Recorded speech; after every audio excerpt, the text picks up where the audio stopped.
पूरी लगन के साथ उसे यहाँ तक पहुँचाया था ताकि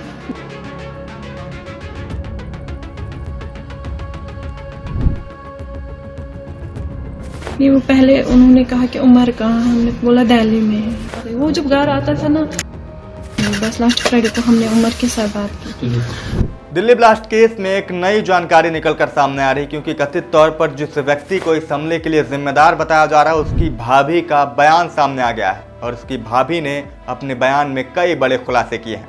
दरअसल दिल्ली में सोमवार शाम लाल किला मेट्रो स्टेशन के गेट नंबर 1 के पास सफेद रंग के जिस Hyundai i20 कार में धमाका हुआ उसका सीसीटीवी फुटेज सामने आया। सीसीटीवी फुटेज में काले रंग का मास्क पहने एक व्यक्ति दिखाई दे रहा है जो कार को लेकर निकलता हुआ दिखाई दिया। सूत्रों के अनुसार कार में बैठा संदिग्ध व्यक्ति का चेहरा पेशे से डॉक्टर मोहम्मद उमर नबी से मेल खाता है। डॉक्टर उमर पुलवामा के रहने वाले हैं और उमर फरीदाबाद की अल-फलाह यूनिवर्सिटी में फैकल्टी का काम करते हैं। उस पर जैश-ए मोहम्मद आतंकी मॉड्यूल से जुड़े होने के भी आरोप हैं और उसी डॉक्टर की भाभी का बयान सामने आया जिसमें उसने कई बड़े खुलासे किए हैं। सुरक्षा एजेंसियों को शक है कि डॉक्टर उमर हरियाणा के फरीदाबाद आतंकी मॉड्यूल से जुड़ा हुआ था। दिल्ली में धमाके से कुछ घंटे पहले ही जम्मू कश्मीर पुलिस ने फरीदाबाद में एक आतंकी मॉड्यूल से जुड़े 3 डॉक्टर सहित 8 लोगों को गिरफ्तार किया था, जिनके पास से 2900 किलो विस्फोटक, एक असॉल्ट राइफल और कई मैगजीन और कारतूस भी बरामद हुए थे। पुलिस सूत्रों की माने तो उन्हें जैश से जुड़े 4 डॉक्टर्स की तलाश थी और डॉक्टर उमर उन्हीं में शामिल था। दावा है कि 3 डॉक्टर्स की गिरफ्तारी के बाद उमर ने दिल्ली में आत्मघाती हमले को अंजाम दिया है। कयास ये भी लगाए जा रहे हैं कि गिरफ्तारी से डर कर वो या तो बाकी बचे विस्फोटक को किसी सुरक्षित जगह पर लेकर जा रहा था और या फिर उसने हड़बड़ी में आकर गिरफ्तारी से बचने के लिए धमाका कर दिया है। फिलहाल अब इस पूरे मामले पर उमर की भाभी का एक बड़ा बयान सामने आया है। उन्होंने कहा है कि वो 2 महीने से अपने घर नहीं लौटा था।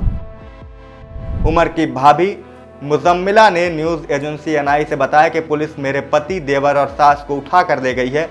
उन्होंने हमसे उमर के बारे में पूछताछ की। हमने बताया कि वह दिल्ली में है, फिर ये तीनों को पूछताछ के लिए लेकर गए हैं। मुजम्मिला ने बताया कि हमने उमर से आखिरी बार पिछले शुक्रवार को बात की थी।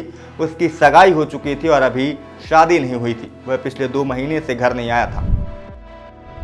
क्या कुछ कहा उसकी भाभी ने, आपको ये बयान सुना देते हैं। क्या बोल के आपके सिक्योरिटी फोर्सेस ने क्या बोला और क्यों ले गए उनको? नहीं, वो पहले उन्होंने कहा कि उमर कहाँ है, हमने बोला दिल्ली में है। उमर दिल्ली में है। हमें थोड़ी सी पूछताछ करके उनको ले जा सकते हैं, फिर उनको लेके गए। आपकी बात कब हुई थी उमर से? और लास्ट फ्राइडे को हमने बात की थी। लास्ट फ्राइडे, उसके बाद कोई बात नहीं हुई? उसके बाद कोई बात नहीं हुई, बस लास्ट फ्राइडे को हमने उमर के साथ बात की।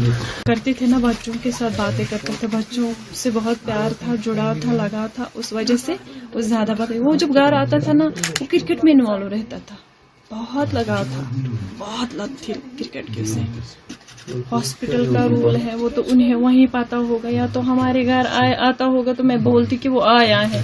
वो जब आया ही नहीं, मुझे पता ही नहीं, मैं जानती भी नहीं, मैं उसको नहीं जानती अदील को। मैं क्या कह सकती हूँ इसके हवाले से बस मैं यही कह सकती हूँ कि इस टाइप का वो इंसान था ही नहीं, हमें लगता ही नहीं था। हमें तो बस यही, हमने कितनी स्ट्रगल की उसे पढ़ाने में, यहाँ तक पहुँचाने में, पूरी मेहनत की, पूरी लगन के साथ उसे यहाँ तक पहुँचाया था ताकि वो कुछ कमा सके और फिर हमें भी कुछ खिलाए पिलाए। तो उमर की भाभी का कहना है कि जब भी वो घर आता था क्रिकेट में व्यस्त रहता था, उसे क्रिकेट बहुत पसंद था। उमर के ज्यादा दोस्त नहीं थे और वह बस पढ़ाई में ही लगा रहता था। उसकी भाभी ने भी कहा कि हमने उसे यहाँ तक पहुँचाने के लिए काफ़ी मशक्कत की है और हमें तो यकीन ही नहीं हो रहा कि वो ऐसा कर सकता है। फिलहाल इस हमले में अब तक 12 लोगों की मौत की पुष्टि हो चुकी है, वहीं 21 से अधिक लोग घायल बताए जा रहे हैं। सुरक्षा एजेंसियां लगातार हर एंगल से इस मामले की जांच कर रही हैं और इसी कड़ी में अब डॉक्टर उमर के परिजनों से भी पूछताछ की जा रही है। यह भी पता लगाया जा रहा है कि क्या हादसे में वो भी शामिल था, क्या उसने फिदायीन हमले को अंजाम दिया है और हादसे में उसकी मौत हुई है नहीं। इसकी पुष्टि के लिए उमर की मां का DNA सैंपल लिया गया है, जिसे मृतकों के DNA सैंपल से मैच किया जाएगा, जिससे ये पता लगाया जा सके कि क्या उमर भी इसमें शामिल था या नहीं। इस खबर में फिलहाल के लिए इतना ही। इस घटना से जुड़ी हर अपडेट हम आप तक पहुंचाते रहेंगे। मेरा नाम शिवम द्विवेदी है। देखते रहें IBC 24 डिजिटल।